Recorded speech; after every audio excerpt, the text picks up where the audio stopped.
MAQ construction company began work on a Dhaka 70 lakh contract 2016 to construct an office building.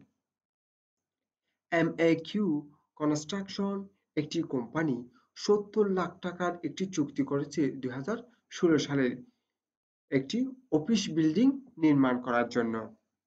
During 2016 MAQ অর্থাৎ 2016 সালে MAQর কোম্পানিটি সংগঠিত হয় ইনকিউরি টাকা 17 lakh and 15,000 billed their customer for টাকা 12 লাখ তাদের কাস্টমারদেরকে বিল প্রদান করা হয় 12 লক্ষ টাকা and collected টাকা 9 লাখ and 16,000 12 লক্ষ টাকা যে বিল প্রদান করা হয়েছিল সেখান থেকে 9,60,000 টাকা গ্রহণ করা হয়েছে।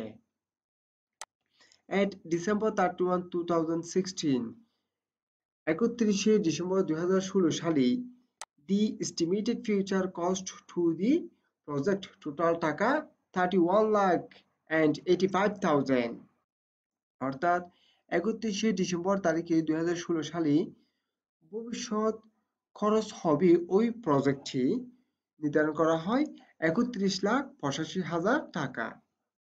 Indicate how these accounts related contract would be reported in MAQ's December 31, 2016 MAQ company December 31 তারিখ 2016 সালের একটি রিপোর্ট বা প্রতিবেদন তৈরি করা সম্পৃক্ত তথ্যাবলী নিয়ে।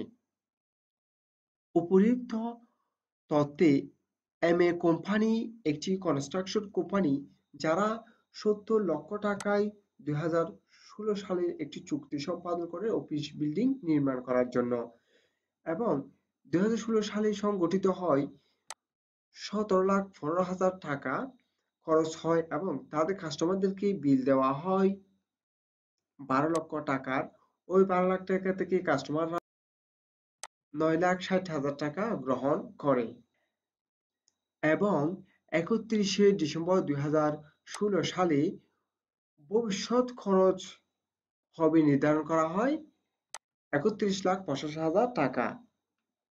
করণীয়তে বলা হয়েছে MAQ কোম্পানির 31 ডিসেম্বর 2016 সালের একটি প্রতিবেদন তৈরি করা সম্পৃক্ত তথ্যাবলী নিয়ে অর্থাৎ একটি আর্থিক অবস্থা বিবরণী তৈরি করো। আর্থিক অবস্থা বিবরণী নির্ণয় করতে বা তৈরি করতে আমার গ্রস প্রফিট রিকগনাইজড ইন 2016 অর্থাৎ 2016 সালে কত টাকা মুনাফা বুক করতে পারবো, কি পরিমাণ কাজ হয়েছে সেটি নির্ণয় করতে হবে। সেটির জন্য একটি ওয়ার্কিং করা হয়েছে। ওয়ার্কিং 1 বলা হয়েছে গ্রস প্রফিট রিকগনাইজ ইন 2016 এর অর্থ হচ্ছে 2016 সালে আমরা কি পরিমাণ কাজ করেছি ওই কাজ থেকে কি পরিমাণ মুনাফা বুক করতে পারবো সেটি নির্ণয় করা। সেটি নির্ণয় করার জন্য এভাবে একটি চার্ট তৈরি করব। কন্ট্রাক্ট প্রাইস প্রথমে লিখতে হবে 70 লক্ষ টাকা, এখান থেকে দেখে দেখে লিখলাম। তারপর হচ্ছে কস্ট, এরপরে লিখতে হবে cost to date 17 lakh and 15,000 এই টাকাটি ইনকিউরি টাকা 70 লাখ and 15,000 অর্থাৎ এটি হচ্ছে বলা হবে কস্ট টু ডেট ওই তারিখের খরচ হচ্ছে 17,15,000 টাকা, এটা লিখব। তারপর হচ্ছে ভবিষ্যতে কত টাকা প্রকল্পের জন্য খরচ নির্ধারণ করা হয়েছে সেটি লিখব। এস্টিমেটেড কস্ট 31 লাখ and 85,000 এটি হচ্ছে ভবিষ্যতে প্রকল্পের জন্য খরচ হতে পারে এস্টিমেট করা হয়েছিল এবং এই টাকার সাথে কস্ট টু ডেট যোগ ভবিষ্যতের খরচ এই দুটা যোগ করলে হবে 49 লক্ষ টাকা। আমার কন্ট্রাক্ট প্রাইস হচ্ছে 70 লক্ষ টাকা, এখান থেকে 49 লক্ষ টাকা বিয়োগ করলে হবে আমার টোটাল এস্টিমেটেড প্রফিট, মোট ধার্যকৃত মুনাফা হচ্ছে 21 লক্ষ টাকা। এই 21 লক্ষ টাকা থেকে আমি কত টাকা এবছর বুক করতে পারবো, অর্থাৎ 2016 সালে বুক করতে পারবো, এটা নির্ণয় করতে হবে একটি পার্সেন্টেজ, মুনাফার হার নির্ণয় করতে হবে। যদি প্রশ্নে মুনাফার হার দেয়া থাকে তাহলে মুনাফার হার নির্ণয় করতে হবে না। যদি মুনাফার হার দেয়া না থাকে আমরা এভাবে নির্ণয় করব। পার্সেন্টেজ কমপ্লিশন টু ডেট, ওই তারিখের শতকরা হার 17,15,000 টাকা লিখতে হবে, ভাগ 17,15,000 যোগ ভবিষ্যতের এস্টিমেটেড কস্ট 49 লক্ষ টাকা, অর্থাৎ টোটাল কস্ট। উপরে হচ্ছে কস্ট টু ডেট ভ্যালু, নিচে হবে টোটাল কস্ট গুণ 100 সমান 35%। এই 35% এই টোটাল মুনাফা, এস্টিমেটেড টোটাল মুনাফা হচ্ছে 21 লক্ষ টাকা। এই 21 লক্ষ টাকার উপর যদি আমি এই বছরে বুক করতে পারবো 35% করা হয়, তাহলে হবে 7,35,000 টাকা। টোটাল গ্রস প্রফিট রিকগনাইজড, অর্থাৎ আমি 2016 সালে মোট মূলধন বুক করতে পারবো 7,35,000 টাকা। অর্থাৎ আর্থিক অবস্থা বিবরণী নির্ণয় করার জন্য আমার যে টোটাল গ্রস প্রফিট রিকগনাইজড একটা নির্ণয় করতে হতো, সেটা আমরা করা শেষ। এখন হচ্ছে আমাদের মূল করণীয়। এখানে একটি রিপোর্ট তৈরি করতে বলা হয়েছে, মানে একটি আর্থিক অবস্থা বিবরণী নির্ণয় করতে বলা হয়েছে। আর্থিক অবস্থা নির্ণয় করতে হলে প্রথমে লিখতে হবে প্রতিষ্ঠানের নাম, MAQ কনস্ট্রাকশন, তারপর লিখতে হবে ব্যালেন্স শিট। ব্যালেন্স শিটের ব্র্যাকেটে লিখতে হবে পার্শিয়াল, লিখলেও চলবে না লিখলেও চলবে। পার্শিয়ালটা হচ্ছে আংশিক, অর্থাৎ আর্থিক অবস্থা বিবরণীর একটি অংশ মাত্র।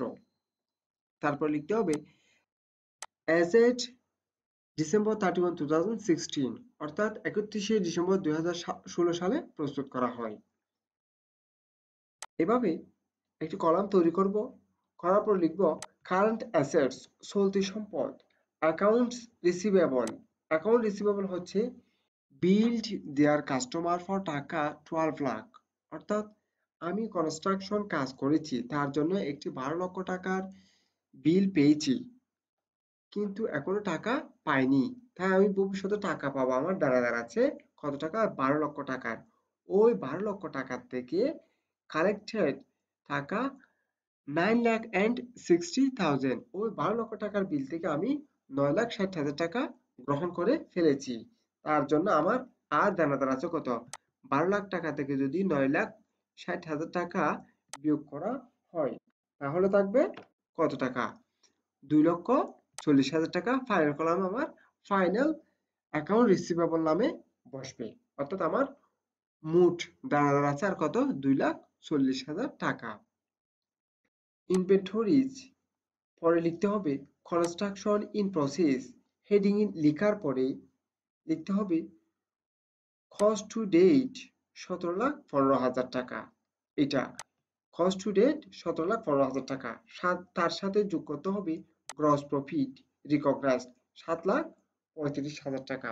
অর্থাৎ 2016 সালে টোটাল গ্রস প্রফিট রিকগনাইজড 7,35,000 টাকা। এটা আমরা কি করব, কস্ট টু ডেট এর সাথে গ্রস প্রফিটটা যোগ করব। যোগ করলে কত হয়, 24,50,000 টাকা।